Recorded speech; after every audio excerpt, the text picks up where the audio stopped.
아멘. 창세기 24장 1절 말씀입니다.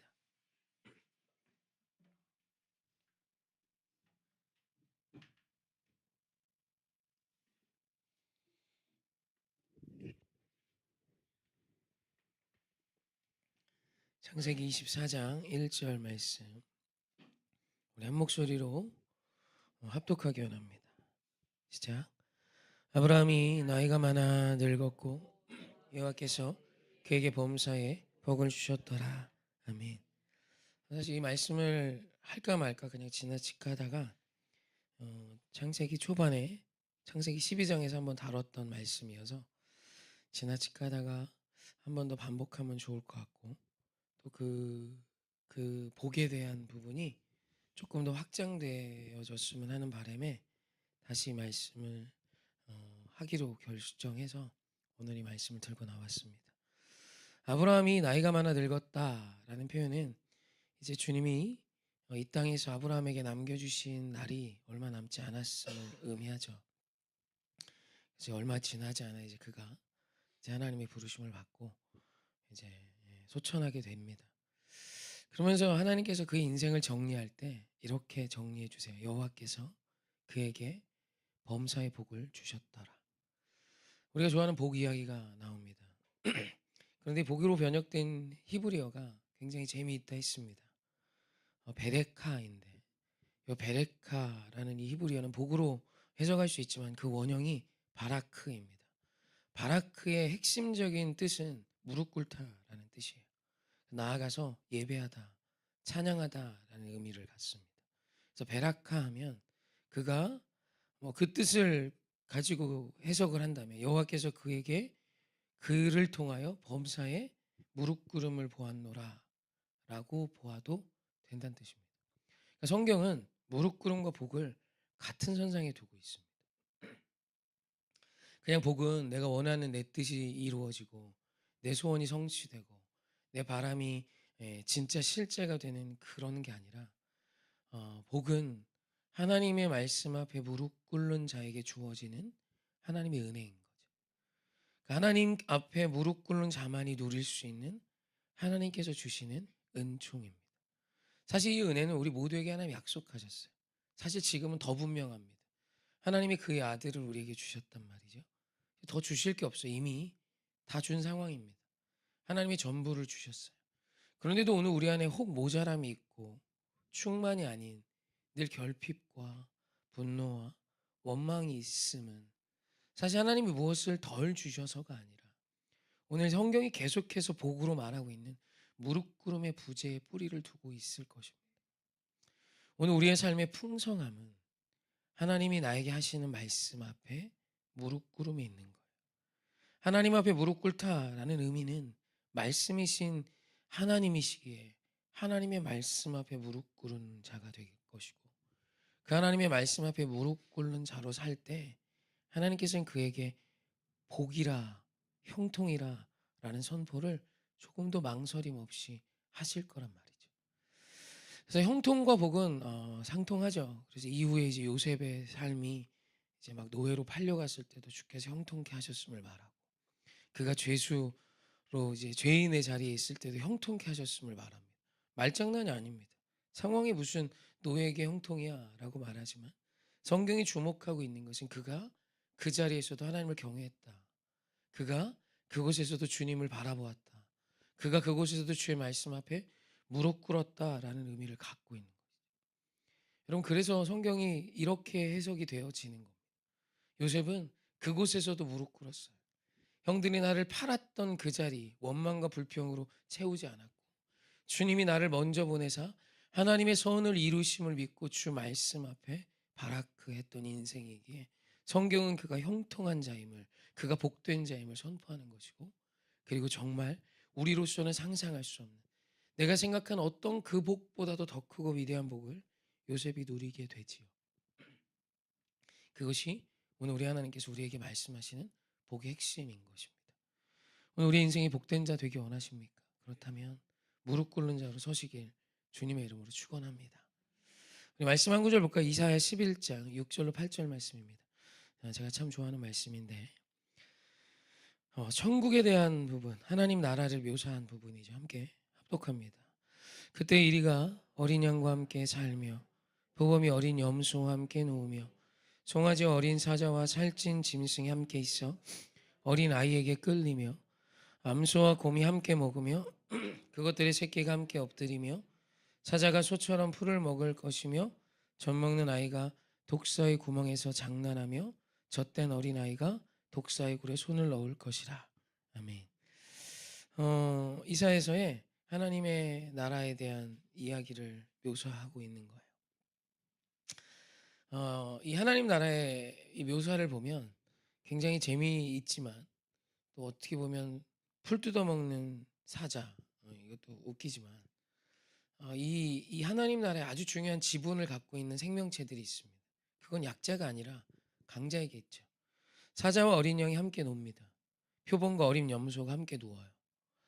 여기에서 어린 염소와 어린 양에겐 어떤 지분도 없습니다. 걔들은 그냥 뭐 눕는 거밖에 못하죠. 근데 사자에겐 지분이 있어요. 그 어린 양을 해하지 않는 겁니다. 충분히 해할 수 있는 힘이 있지만 충분히 해할 수 있는 능력도 있고 충분히 할 수 있는 이빨도 있고 그냥 물으면 그 목덜미가 찢겨지고 또 사자는 피맛을 알고 그 살덩이의 맛을 그리워하죠. 사자는 얼마든지 이 양을 묵상하며 잡아먹고 싶다는 생각을 할 수 있죠. 근데 그 본능을 그 무기를 그 날카로운 송곳니를 그 양을 지키는 것으로 쓰기로 결정한 것입니다. 여기 어디에도 사자가 더 이상 이제 어린 양을 보면서 식욕을 느끼지 않고 어린 양이 그냥 저절로 이뻐지고 괜찮아. 이런 뉘앙스의 말씀이 아닌 거예요. 주님이 우리에게 주시는 나라는 하나님의 말씀에 무릎 꿇음으로 나를 다스릴 수 있는 자들이 누릴 수 있는 것이죠. 독사가 어린아이의 손길이 싫어요. 그래서 확 뭅니다. 그럼 그 관계는 깨지는 것이죠. 거긴 천국이 아니라 지옥입니다. 어린아이는 죽겠죠. 근데 그 독사가 자기를 가지고 노는 어린아이의 손을 지켜줍니다. 어린아이에게 어떤 지분도 없어요. 그냥 어린아이는 지금 우리가 보도 버릇없고 철없고 모르고 그죠? 그런 아이예요. 근데 그 어린아이의 그 모습을 어여삐 여겨주고 지켜주는 큰 자, 더 힘 있는 자가 있을 때 하나님의 나라가 나타나는 것이죠. 그러니까 오늘 우리의 노력으로는 이것이 이루어질 수 없습니다. 하나님이 이와 같은 은혜를 우리에게 주시고 우리에게 성령으로 충만케 하시며 하나님의 놀라운 말씀을 부어주시고 우리를 인도하신다는 뜻이에요. 그렇게 주의 말씀에 순종하며 순복하며 굴복하며 무릎 꿇는 자들이 복이 되는 것이죠. 그래서 그들이 복이 되어 복된 자로 살아가는 땅이 하나님 나라인 거죠. 그러니까 하나님 나라는 나에게 어떤 무엇이 없는 게 아니에요. 지금 하나님은 예수 그리스도를 믿는 우리에게 하나님의 나라를 주기 원하십니다. 오늘 우리의 삶이 이와 같은 아름다운 나라가 되지 못하고 있다면 그것은 하나님 우리에게 은혜를 덜 주셔서가 아니라 바라크 하나님의 말씀에 무릎 꿇는 삶이 사실 부재하기 때문인 것이죠. 그것이 성경적인 접근입니다. 오늘 우리가 내 가정에서 내 남편에게 내 아내에게 내 자녀에게 바라크의 삶을 살아간다면 오늘 우리의 인생은 반드시 하나님 나라의 향이 나고 주님의 나라의 은혜가 누려지게 될 것입니다. 천국은 굴림으로 기인하지 않습니다. 내 뜻대로 독재함으로 기인하지 않아요. 하나님이 다스리시는 나라는 주님의 말씀에 무릎 꿇는 자들이 자신의 모든 욕망과 뜻을 말씀으로 다스리고 오늘 주님의 말씀이 답이 되어 살아가는 자들이 자신의 삶의 자리에서 무릎 꿇는 삶을 살 때 비로소 완성되는 것입니다. 내 고집을 늘 내세우는 자가 있으면 늘 공동체가 깨지죠. 근데 고집을 늘 세우는 자가 늘 따져요. 틀렸네, 맞았네. 근데 그런 자와 함께 할 수 있는 공동체가 있습니다. 그런 고집쟁이를 수용해 줄 수 있는 자예요. 그리고 그 고집쟁이가 시간이 지나면 나중에 나의 의견, 내가 생각했던 중요했던 것이 사실은 아무것도 아님을 깨달아지는 날이 올 겁니다. 여러분, 교회는 견디며 지켜줄 수 있는 자들이 많아져야 합니다. 말썽쟁이, 죄 많은 자들이 모이는 것이 교회지만 또 하나님의 말씀으로 나의 송곳니를 지켜주는 것으로 쓰고 내가 물면 죽일 수 있는 입을 가졌지만 그 입으로 누군가를 지켜주는 입이 되기 시작하는 자들이 가득해지는 것이 교회인 거예요. 그래서 교회는 철없는 자들도 와서 은혜를 누리고 하나님이 주신 은혜뿐 아니라 하나님의 말씀으로 살아가는 자의 삶의 깊고 넓음을 보며 하나님의 나라를 누리는 곳입니다. 그래서 여러분, 우리 인생은 고생하다 저 천국 가서 행복해지는 것이 아니라 지금 이곳에서 주님이 오늘 우리에게 주신 천국의 은혜를 누리다 완전한 천국을 맛보는 것입니다. 하나님 우리에게 지옥 주시지 않아요. 하나님 오늘 우리에게 천국을 주기 원하십니다. 그 천국 핵심에 바라크, 하나님의 복이 있어야 되겠죠. 그 복은 무릎 꿇는 자에게 주어지는 것입니다. 혹은 나의 인생이 세상이 볼 때 예수 안에 좀 잘 되셨습니까? 자랑하지 마십시오. 그건 결코 주님의 의도가 아닙니다. 내가 이만큼, 내가 이만해졌지. 아니요, 그 자랑은 누군가에게 아픔을 줍니다. 사랑하는 성도님, 오늘 우리가 예수 그리스도와 함께 할 때 깊어질 수 있는 거예요. 그래도 이제 말씀도 알고 하니까 왜 제 주장이 없겠습니까? 저는 모든 면에 나름의 가치와 기준이 있는 사람입니다. 근데 개인적으로 와서 이렇게 청하시면 웬만하면 가합니다. 특별히 문제될 거 아니면 다 가해요. 이유는 그 의견이 탁월해서가 아닙니다. 조금 돌아가도 괜찮아요. 조금 더디 가도 하나님이 일하십니다. 주님이 원하시는 건 속히 속전속결로 그곳에 집중해 빨리 도달하는 게 아니에요. 하나님이 내게 주신 영혼들과 함께 돌아가더라도 이해되지 않더라도 그것이 복음과 상충하는 것이 아니라면 그와 함께 사랑하며 가기를 원하시는 것이죠. 오늘도 이렇게 찬양팀이 하지 않습니다. 저 혼자 기타 치고 하면 제일 심플하고 간단합니다. 제가 이렇게 못하지 않아요. 웃으라고 한 소리인데 자랑하지 말라 그랬는데 하면 제일 편합니다. 오전에 섬기는 자들과 함께 더하고 더하면 연습도 해야 되고 시간이 더 들겠죠. 금요 예배도 그렇고 주일 예배도 그렇고 따로 더 연습을 해야 됩니다. 근데 무엇이 더 좋습니까? 함께 하는 거예요. 부족하고 연약해도 함께 도우며 밀어주고 끌어주며 연약하지만 그럼에도 그렇게 주님을 찬양할 때 그렇게 돌아 긴 시간을 효율성이 아니라 하나님이 내게 주신 그 말씀, 우리 주님이 우리를 효율적으로 다스리셨다면 우린 다 죽었죠.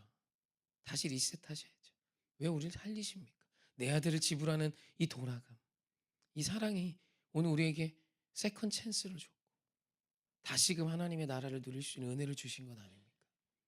예수를 믿는 자들이 너무 단호합니다. 예수를 믿는 자들이 너무 잘 끊어내요. 여러분, 하나님이 끊어내셨으면 우리는 없습니다. 수용하고 용납하십시오. 정치적인 색이 다릅니까? 여러분, 우리는 정치색으로 사는 자가 아닙니다. 진리가 우리의 삶의 답 아닙니까? 진보적이십니까? 보수적이십니까? 내가 진보적이면 보수적인 사람의 생각을 이해할 수 없어도 수용해 주세요. 왜 그게 안 됩니까? 할 수 있어요. 충분히 됩니다. 나와 다른 생각을 가진 자와 함께 논의하고 생각하고 그의 삶을 존중해 주기 시작할 때 우리로서는 내 생각으로서는 상상할 수 없는 위대한 생각들이 시작되는 거예요. 하나님의 나라는 사랑함으로 시작되는 것이며 무릎 꿇음으로 시작되는 것이고 그것이 복임을 기억하셨으면 좋겠습니다. 사랑하는 성도님, 정죄와 판단이 아닌 높아짐이 아닌 우리 무릎 꿇음으로 누군가를 높여주고 오늘 이 마지막 때에 누군가의 철없고 연약함을 안아주고 또 고집스러움도 안아주고 아무것도 아닌 것 같고 핏대 세우는 사람을 조금 기다려주고 또 정말 아무것도 아닌 그것이 답이 되어 힘겨워하는 자를 정죄하며 판단하기보다 그를 위해 중보해 줄 수 있는 사람이 되시고 또 무엇보다 내가 이해할 수 없어도 그의 아픔 앞에 함께 공감하며 이 시대를 좀 살아내는 저와 여러분이셨으면 좋겠습니다. 할렐루야. 이것이 주님이 오늘 우리에게 요구하시는 성품이에요.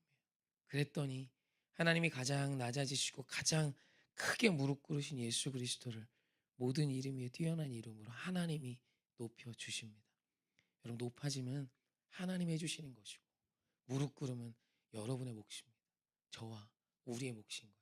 우리 무릎 꿇는 자 되셔서 그에게 범사의 복을 주셨음을 성경이 아브라함을 향하여 증언했듯 여러분의 삶에 하나님께서 범사의 무릎 꿇음을 보시고 복을 주셨음을 선포하여 주시고 만방에 굳이 내가 말하지 않아도 너는 복받은 인생 같아.